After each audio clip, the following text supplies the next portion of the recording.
Welcome guys, जेके loan job channel में आपका बहुत बहुत स्वागत है। सब्सक्राइब कीजिए जेके लोन जॉब चैनल को और पाइए रोजाना multiple choice question physics, chemistry, biology के। सो गाइज, इस वीडियो में हम डिस्कस करने वाले हैं फिजिक्स यानी कि भौतिक विज्ञान, जिसको स्टूडेंट बहुत हार्ड मानते हैं, बहुत ही टफ मानते हैं। बट ऐसा कुछ भी नहीं है। अगर आप इसको समझोगे तो सबसे ईजी यही लगने लगेगी आपको। जी हाँ, बिल्कुल, अगर समझ के चलोगे तो सबसे ईजी फिजिक्स लगेगी आपको। क्यों लगेगी? क्योंकि भौतिक विज्ञान हम उस चीज़ का अध्ययन करते हैं, उन मटेरियल का अध्ययन करते हैं जिसको हम एग्जैक्ट देख पाते हैं आंखों से। बड़ी बड़ी जो बाहरी चीज़ें हैं, हैवी चीज़ें, उनका अध्ययन करते हैं, जैसे कोई मोटर हो गया, जनरेटर हो गया, ठीक है। जितनी भी हमारे फिजिक्स में आसपास की चीज़ें हैं जो हम देखते हैं, महसूस करते हैं, छूते हैं, उन सभी की बातें हम यहाँ पर करते हैं। जबकि केमिस्ट्री में आप देखोगे कि आपने जो चीज़ आंखों से कभी देखी नहीं, बस उसी की कल्पना हम करते हैं। इलेक्ट्रॉन देखा है क्या किसी ने? नहीं देखा। प्रोटॉन भी नहीं देखा, परमाणु भी नहीं देखा, ठीक है। बट उसी का अध्ययन हम करते हैं। जबकि यहाँ पर मशीनरी का अध्ययन हम करते हैं जिसको हमने देखा है, ठीक है। तो ईजी है, ऐसा कुछ भी नहीं है। आप अगर थोड़ा सा भी समझोगे ना तो सब कुछ ईजी हो जाएगा। जैसे पहला क्वेश्चन है भौतिक विज्ञान का। यदि बल एवं लंबाई प्रत्येक की मात्रा को 4 गुना बढ़ा दिया जाए तो ऊर्जा के मान में बढ़ोतरी होगी। हम बल बढ़ा रहे हैं और यहाँ पर लंबाई बढ़ा रहे हैं, तो ये आपको जानना चाहिए कि एनर्जी में क्या इफेक्ट पड़ेगा। ऊर्जा के मान में बढ़ोतरी होगी। 4 गुना बढ़ा दिया जाए तो ऊर्जा के, यदि बल एवं लंबाई प्रत्येक की मात्रा को 4 गुना बढ़ा दिया जाए तो ऊर्जा की मात्रा में बढ़ोतरी होगी। 16 गुना, 8 गुना, 2 गुना, 4 गुना। सो गाइज, जिसका आंसर हो जाएगा 16 गुना, ठीक है। अब ये आपका एनर्जी वाला चैप्टर है, वहाँ पर दिया हुआ है। आपने थोड़ा सा भी पढ़ा होगा तो इजीली आपको आ गया होगा। अगला क्वेश्चन है, यदि दो सदिश ए वेक्टर एवं बी वेक्टर के लिए A vector multiply B vector equal to 0 हो तो सदिश परस्पर एक दूसरे के लंबवत है, परस्पर एक दूसरे के समांतर है, दोनों के मध्य 60 डिग्री का कोण है, दोनों के मध्य 30 डिग्री का कोण है। बहुत अच्छा क्वेश्चन है। 11th NCERT अगर आपने पढ़ी होगी, 11th की बुक आपने पढ़ी होगी तो ईजिली आपको आ जाएगा। और वहाँ पर सदिश अदिश आपने पढ़ा होगा। जी हाँ, बिल्कुल। कंपटीशन एग्जाम में आपके 11th और 12th से क्वेश्चन आएंगे, बाहर से एक भी क्वेश्चन नहीं आएगा, ठीक है। तो कोशिश कीजिए इसका आंसर देने की, क्या पता सही चला जाए। तो यहाँ पर सो गाइस, इसका राइट ऑप्शन हो जाएगा परस्पर एक दूसरे के समांतर, पैरेलल। अगला क्वेश्चन है आपका, यदि एक नाभिक का द्रव्यमान m एवं भार संख्या a है तो m-1 कहलाता है। बंधन ऊर्जा, फर्मी ऊर्जा, या फिर द्रव्यमान थ्योरी, या फिर संकुलन अनुपात। सो इसका राइट ऑप्शन हो जाएगा आपका संकुलन अनुपात। जहाँ पर समझाने वाली बात आएगी हम आपको समझाएंगे, क्योंकि ये ज़्यादातर थ्योरेटिकल बेस है। जहाँ पर न्यूमेरिकल आएगा तो हम आपको इजीली समझा देंगे। संकुलन अनुपात हो जाएगा। और वैसे कि क्वेश्चन आपको भी आना चाहिए, क्योंकि आपने 12th पास कर लिया है और बोर्ड का एग्ज़ाम आप दे चुके हो, तो ये क्वेश्चन आपको आने को बनता है। यदि कोई वस्तु नियत गति से वर्तीय मार्ग पर चलती है तो कोई कार्य नहीं हुआ है, वस्तु में कोई त्वरण उत्पन्न नहीं हुआ है, वस्तु पर कोई भी बल नहीं लग रहा है, उसका वेग सदैव स्थिर है। इंग्लिश में आप देख सकते हो, इंग्लिश भी यहाँ पर दिया हुआ है। When a body move with a constant speed along with circle, no work is done, no acceleration, ठीक है। ये आप देख सकते हो इंग्लिश में भी यहाँ पर। जहाँ पर हिंदी में किसी को दिक्कत है तो इंग्लिश भी यहाँ पर दिया हुआ है आपकी सुविधा के लिए। देखो, कोई भी वस्तु अगर नियत गति से वर्तीय मार्ग पर चलती है तो सबको पता होगा ये तो कि क्या होगा। जहाँ से स्टार्ट है वहाँ वापस ख़त्म है, तो समझ गए होंगे। बहुत सारों ने तो राइटिंग भी लगा दिया होगा। जी हाँ, बिल्कुल, इसका राइट ऑप्शन हो जाएगा आपका कोई कार्य नहीं हुआ है, क्योंकि जहाँ से स्टार्टिंग पॉइंट है वहाँ पर एंड पॉइंटिंग है, तो कोई कार्य नहीं होता है। इस कंडीशन में याद रखना 0 होता है, ठीक है। जहाँ पर हम स्टार्ट है, घूम फिर के वापस उसी पे आ गए तो नो वर्क डाउन, ठीक है। तो ये बात याद रखना। अगला क्वेश्चन है, न्यूमेरिकल है थोड़ा सा। कोई कार्य नहीं हुआ है, नो वर्क डन, ये तो इसका राइट ऑप्शन हो गया। अगला क्वेश्चन है कि 1/FE का परिणाम है, इसका परिणाम आपको बताना है, रिजल्ट, मैग्नीट्यूड। सो सिंपल, इसका मैग्नीट्यूड कितना होता है गाइज, यही तो फिल करते हैं हम, ठीक है। यही होता है 9 × 10⁹, ठीक है। ये पूछ लिया जाता है आपकी नॉलेज के लिए। अगला क्वेश्चन है, एक वस्तु दो समांतर दर्पण के मध्य रखे हुए है तो प्रतिबिंब की संख्या बतानी है। ऐसे क्वेश्चन काफ़ी सारे कंपटीशन एग्जाम में बनते हैं और चांस है आने का, ठीक है। तो दो एक वस्तु है, कोई भी मोमबत्ती मान सकते हो जी आप, मोमबत्ती है और समांतर दर्पण के मध्य, दो समांतर दर्पण है उनके मध्य रखी हुई है तो प्रतिबिंब की संख्या कितनी होगी। सो गाइज अगर ये तो समांतर पूछ रहा है, आपसे पूछ रहा जाए कि दो दर्पण है और दोनों के बीच कोण बना हुआ है 19 डिग्री का या मान लो 60 डिग्री का बना हुआ है तो कितने प्रतिबिंब बनेंगे, ये आपको फॉर्मूला याद होना चाहिए और फॉर्मूला हम आपको बता देते हैं। इसका फॉर्मूला होता है n = 360 डिग्री अपॉन थीटा -1, ये इसका फॉर्मूला होता है निकालने का। कोई भी एंगल दे दो आप वस्तु का कितना प्रतिबिंब बनेगा आप इजीली बता सकते हो। जैसे मान लो कि 19 डिग्री है तो यहाँ पर 19 डिग्री भर के देख लो, सोल्व कर लो, आपका जो प्रतिबिंब बनेगा ना वो आ जाएगा यहाँ पे, ठीक है। तो बट यहाँ पर ये समांतर है तो समांतर में आप थीटा क्या भरोगे, समांतर है तो सबको पता है कि प्रतिबिंब, आपने कभी आपके कटिंग वटिंग कराई हो बॉयज़ को, ठीक है, कभी बार्बर की दुकान पे तो आपने भी देखा होगा आपके सामने समांतर बैठे रहते हो आप, एक दर्पण आपके आगे होता है एक पीछे होता है और बीच में आप होते हो, तो कितने प्रतिबिंब बनते हैं वो नॉलेज यहाँ पर आप लगा सकते हो। सो गाइज वो प्रतिबिंब बनते हैं आपके इन्फानाइट, ठीक है, अनंत बनते हैं जिसकी कोई लिमिट नहीं है, इतने सारे बनते हैं, ठीक है। तो ये याद रखना अगर समांतर है तो अनंत ही बनेंगे प्रतिबिंब। चलते आगे को और वो फॉर्मूला याद रखना ये वाला n = 360 अपॉन थीटा -1। यहाँ पर जो भी दो समांतर दर्पण जितने भी कोण पे रखे होंगे यहाँ मान भर देना, ठीक है, और आपका आंसर आ जाएगा कितने बनेंगे। जैसे 19 रख के देखें हम तो 19 का आप निकाल लो कितने बनेंगे, ठीक है। इसको सोल्व करेंगे तो 3 के लगभग आएगा, ठीक है। तो ऐसे कौन से आप निकाल सकते हो।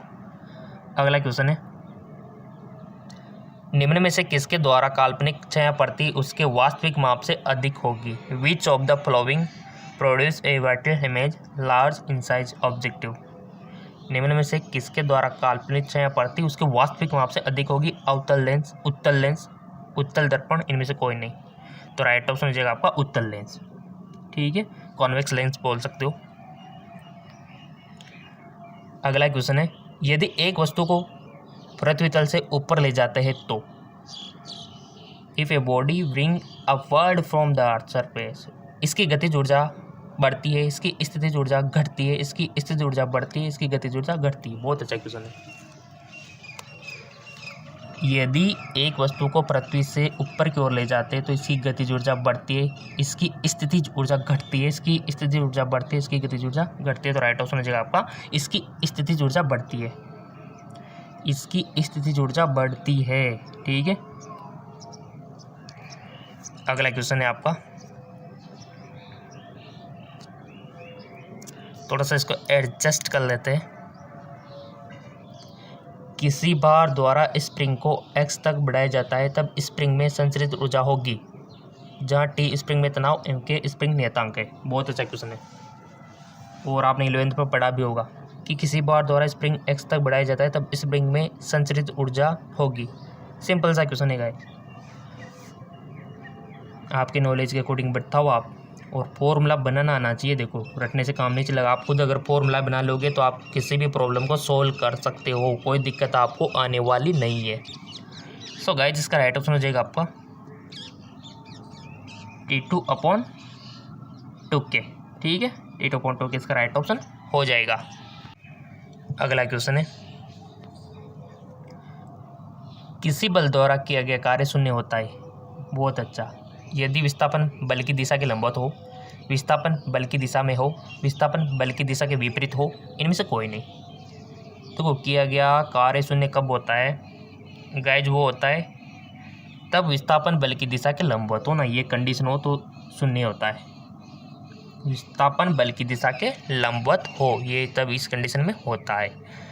अगला क्वेश्चन है, एक कार प्रारंभिक स्थिर अवस्था से त्वरित होकर 20 सेकंड में 144 किलोमीटर पर घंटे की गति प्राप्त कर लेती है तो कार द्वारा किया गया दूरी है। देखो चाल बराबर, आप बचपन से पढ़ते रहो, चाल दूरी है तो निकाल लो ना, कीजिए दूरी निकालना, रफ पे निकालो या किसी पेज पे निकालो ईमानदारी से। और ये सब 11th ये क्वेश्चन है ना 11th का है, और क्वेश्चन नंबर भी 11 है। ठीक है, एक कार प्रारंभिक स्थिर अवस्था से त्वरित होकर 20 सेकंड में 144 किलोमीटर पर घंटे की गति प्राप्त कर लेती है, तो कार द्वारा तय की गई दूरी आपको बतानी है। ऑप्शन आपके सामने हाजिर है कि 20 मीटर, 400 मीटर, 1440 मीटर, 280 मीटर। कर लिया होगा सबने ईमानदारी से। देखो, आपकी ईमानदारी आपको आगे ले जाएगी। अगर आप चिटिंग भी कर रहे हो तो आप अपने आप को धोखा दे रहे हो। अपने आप को बेटर बनाने के लिए तो आपको देखो कमांड तो देनी होगी अपने माइंड को कि ये सोल्व करना है हमें। गलती सही, बट ईमानदारी तो ईमानदारी होती है ना। तो आपने कर लिया होगा। इसका राइट ऑप्शन हो जाएगा आपका 400 मीटर। ठीक है, 400 मीटर इसका राइट ऑप्शन हो जाएगा। चलते हैं अगले क्वेश्चन की ओर। यदि किसी पदार्थ का तापमान 27 डिग्री सेंटीग्रेड बढ़ाया जाता है तो केल्विन स्केल पर यह वर्दी बराबर होगी। किसके बराबर होगी? 300 केल्विन, 2.46 केल्विन, 27 केल्विन या फिर 7 केल्विन। तो राइट ऑप्शन हो जाएगा आपका 27 केल्विन इसका राइट ऑप्शन हो जाएगा गाइस। जी हाँ, बिल्कुल 27। चलते आगे को। अगला क्वेश्चन है, निम्नलिखित में से ऊर्जा की एक इकाई है। किलोग्राम, वाट, आंसू शक्ति, इनमें से कोई नहीं। निम्नलिखित में से ऊर्जा की एक इकाई। देखो, इकाई यूनिट तो आपसे 1-2 क्वेश्चन तो बनते हैं, तो यूनिट तो आप लिख के रख लेना नोटबुक में। किताब आपके पास है, उनमें से सारी यूनिटें आप लिख सकते हो, ताकि आप जब भी पेपर देने जाओ उसे 1-2 दिन पहले उनको देख लो, या फिर साथ में ले जाओ, ताकि आप जब भी जाओ थोड़ा सा एग्जाम से पहले 1-2 घंटा टाइम मिलता है, उस टाइम पे देख लो। ठीक है, और उनको बाहर रख दो, अंदर तो ले जाना नहीं है। ठीक है, एक तो आप अंदर ही ले जाओ, अंदर नहीं ले जाना है, आपको बाहर ही देखना है उनको। निम्नलिखित में से ऊर्जा की एक इकाई है। तो गाइज इनमें से कोई नहीं, क्योंकि यहाँ पर दिया हुआ नहीं है। ये तो आपको बेवकूफ़ बनाने के लिए यहाँ पर ऑप्शन दिए हुए, क्योंकि आप में से बहुत सारे होंगे तुक्के लगाने वाले जो हाँ लगा देते हैं कि क्या फर्क पड़ता है। ठीक है, चलता है कि और बट एग्जामिनर भी माइंडेड होता है, क्वेश्चन ऐसे देता है घुमा फिर आगे। 2 पिंडों के मध्य लगने वाला गुरुत्वीय बल Fg निम्नलिखित में से किस पर निर्भर नहीं करता है। यानी कि आपको ये चीज़ पता होनी चाहिए कि किस पर निर्भर करता है, किस पर डिपेंड करता है, तभी तो आप कह पाओगे कि इस पर निर्भर नहीं करता है। ठीक है, तो एग्जामिनर यही नॉलेज चेक करना चाहता है कि आपको गुरुत्वीय बल के बारे में कितना पता है। तो निम्न में से किस पर निर्भर नहीं करेगा? द्रव्यमान के योग पर, द्रव्यमान के गुणनफल पर, गुरुत्वीय नियतांक पर, पिंड के मध्य की दूरी पर। थ्योरेटिकल क्वेश्चन है, कोई समझने वाली बात नहीं है। अगर आपने थ्योरी पढ़ी होगी, समझी होगी, सिद्धांत पढ़े होंगे तो आप इसको इजीली कर पाओगे। आप में से बहुत सारे स्टूडेंट कमेंट करते हैं सर समझाओ थोड़ा सा। अब समझाने वाली बात क्या है, ये तो आपको थ्योरी तो है, आपने पढ़ी होगी ना, फिजिक्स में थ्योरी भी होती है, ऐसी बात नहीं है। वो उनके लिए होती है जिनको थोड़ा बहुत न्यूमेरिकल में दिक्कत होती है, तो उनके लिए थ्योरी होती है। वो थ्योरी से भी आप पास हो सकते हो। ठीक है, क्योंकि काफ़ी सारी थ्योरीज आपको दी हुई होती है। सो गाइज, आपने चूज कर लिया होगा। किसी ने तो द्रव्यमान के योग पर किया होगा, किसी ने द्रव्यमान के गुणनफल पर किया होगा, किसी ने गुरुत्वीय नियतांक पर, किसी ने पिंड के मध्य की दूरी पे। जो भी किया है एनालिसिस कर लेना, इसका आंसर हम आपको बताने जा रहे हैं। सो गाइज, राइट ऑप्शन है इसका द्रव्यमान के योग पर। ठीक है, द्रव्यमान के योग पर डिपेंड नहीं करती, बाकी द्रव्यमान के गुणनफल पर, गुरुत्वीय नियतांक पर, पिंड के मध्य की दूरी, इन सभी पे तो करती है। तो ये याद रख लेना कि गुरुत्वीय बल इन पे तो करता है, इन पे नहीं करता है। ठीक है, तो राइट ऑप्शन हमारा द्रव्यमान के योग पर। बहुत अच्छा क्वेश्चन है। चलते आगे की ओर। द्रव्यमान के योग पर डिपेंड नहीं करता गुरुत्वीय बल। अगला क्वेश्चन है आपका, बहुत ही अच्छा क्वेश्चन है। एक न्यू आवर्ती का प्रोटॉन जिसकी दहली आवर्ती न्यू 0 है, धातु की सतह पर आपतित होता है, आय उत्सर्जित इलेक्ट्रॉन की अधिकतम गतिज ऊर्जा होगी। बहुत अच्छा क्वेश्चन है guys. H new minus new 0, H new plus new 0, या फिर 1/2 H new minus new 0, 1/2 H we plus new 0। बहुत अच्छा क्वेश्चन है। अधिकतम गतिज ऊर्जा होगी, कितनी होगी? सो गाइस, जिसका राइट ऑप्शन होगा आपका एच न्यू माइनस न्यू 0। ठीक है, पहला वाला सही है।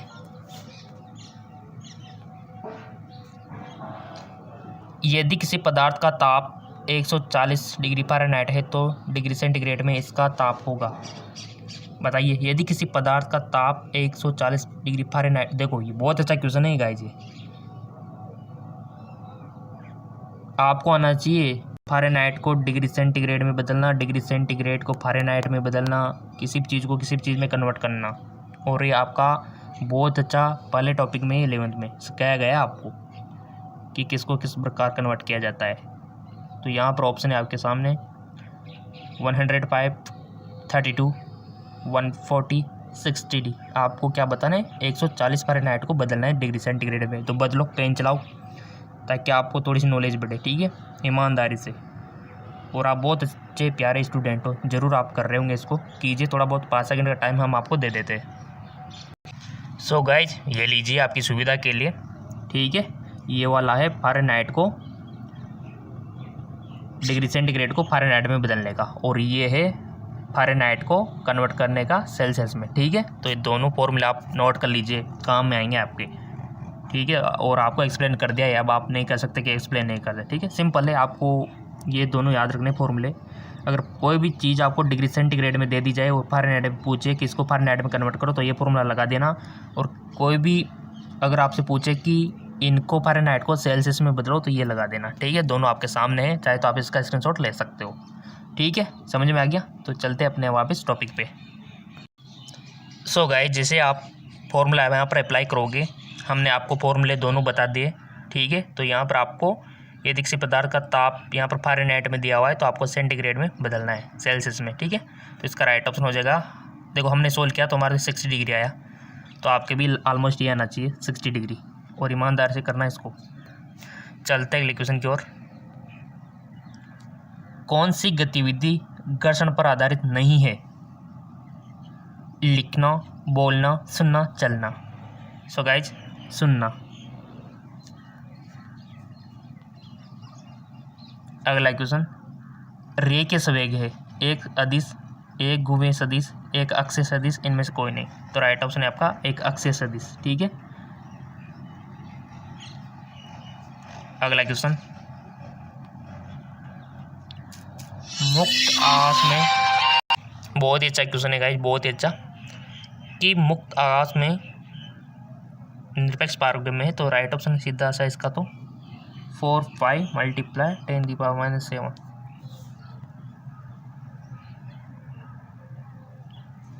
अगला क्वेश्चन, प्रत्यावर्ती धारा हेतु वर्गमाध्य मूल मान बराबर होगा।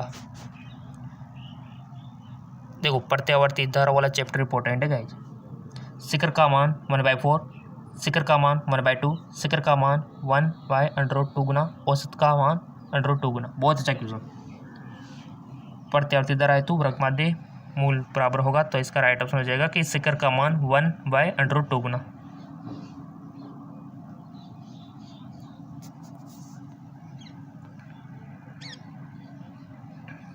अगला क्वेश्चन,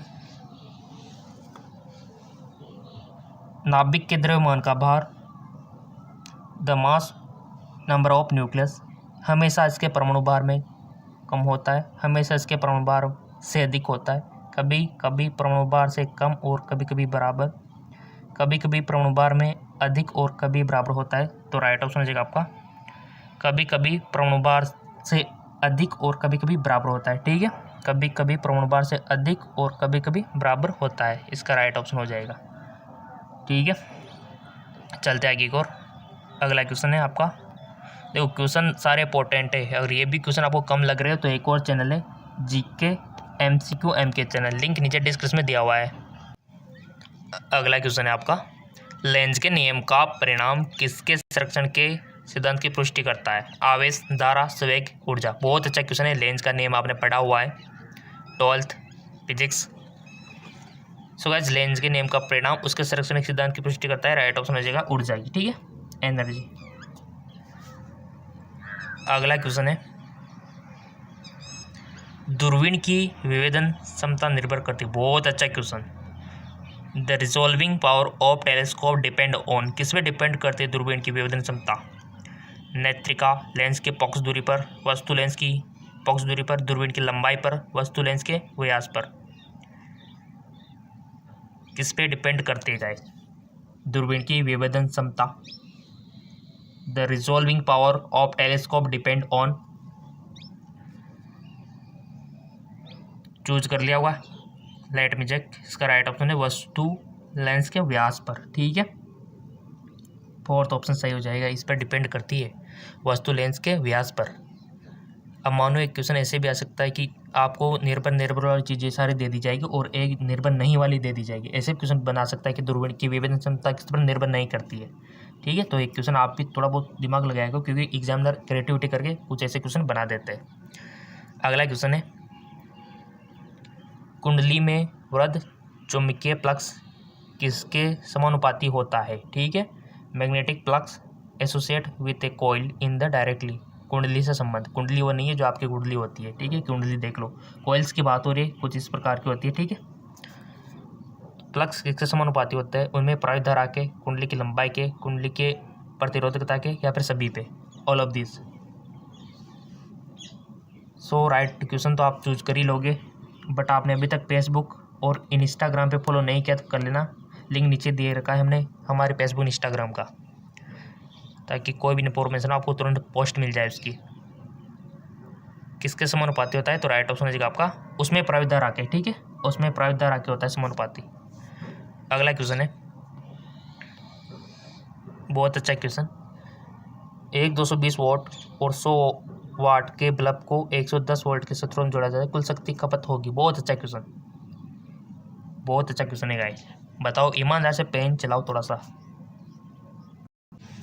क्वेश्चन इंपॉर्टेंट है और न्यूमेरिकल है। ठीक है, अब आप में से बहुत सारे स्टूडेंट पूछेंगे सर थोड़ा सा समझा दो ना। ठीक है, समझा देंगे, कोई दिक्कत वाली बात नहीं है। देखो, समझाना तो हमारा फर्ज है। बहुत अच्छा क्वेश्चन है और काफ़ी सारे फॉर्मूले आपने पढ़े होंगे। हमसे खपत यानी कि कुल शक्ति आपसे पूछी जा रही पावर, तो काफ़ी सारे फॉर्मूले हमने फिजिक्स में पढ़े हुए हैं। तो चलिए हम आपको एक्सप्लेन कर ही देते हैं, ताकि आपके मन में ये ना रहे कि आपने समझाया नहीं। ठीक है, तो चलिए आपकी डिमांड कर देते हैं पूरी। ये देखो ये किस प्रकार से होगा, पहले तो आप ईमानदार से कर लो, कर लिया होगा आपने। चलो अब हम इसका सॉल्यूशन हम आपको बता देते हैं। सो गाइज, ये लीजिए, हमारा तो एग्ज़ाम भी नहीं है, लेकिन फिर भी हम आपके लिए इतनी मेहनत करते हैं। देखो, हम तो पूरा करके देखते, आपको भी थोड़ा सा पेन चलाना चाहिए। ठीक है ना, जब हमारे एग्ज़ाम ही नहीं है फिर भी हम आपके लिए इतना करते। आपके तो खुद के एग्ज़ाम है, तो आपको तो और ज़्यादा मेहनत करनी चाहिए। सब कुछ आसान है गाइज, बहुत फॉर्मूले आपने पढ़े होंगे। V=V²/R। ठीक है, और किस प्रकार से आप निकाल सकते हो अगर आपको कोई भी वैल्यू नहीं दी हुई है। तो हमारे आंसर है 25 वॉट। कितना, 25। ये देखिए, वो सारी वैल्यूज आपको दी हुई है। V=220 यहाँ पर दिया हुआ है, फिर यहाँ पर 100 वाट दिया हुआ है। ठीक है, एक ये फॉर्मूला रेजिस्टेंस का यहाँ पर दिया हुआ है। अगर आपको R निकालता हो, क्योंकि R=V²/P होता है, V²/P। तो V²/P ये बढ़ दिया, तो अपना R ये आ गया। तो R का मान इस फॉर्मूले में यहाँ अप्लाई कर दिया, और V² क्या था अपना। ठीक है, V²/R। तो सिंपल है गाइज, तो इसका हमारा 25 हो जाएगा। इसका राइट ऑप्शन 25 वोट। बहुत सिंपल है गाइज। ठीक है, तो यहाँ पर हम मान भर देते इसका। V का 110, तो 110 ये स्क्वायर हो गया, और R का मान यहाँ से ले लिया, तो 25 आ जाएगा आपका। सिंपल। सो गाइज, इसका राइट ऑप्शन भी आप देख सकते हो, 25 वोट ही है। सो इस बात पर हो जाए आपको फेसबुक इंस्टाग्राम पे फॉलो, तो लिंक नीचे डिस्क्रिप्शन में दे रखा है।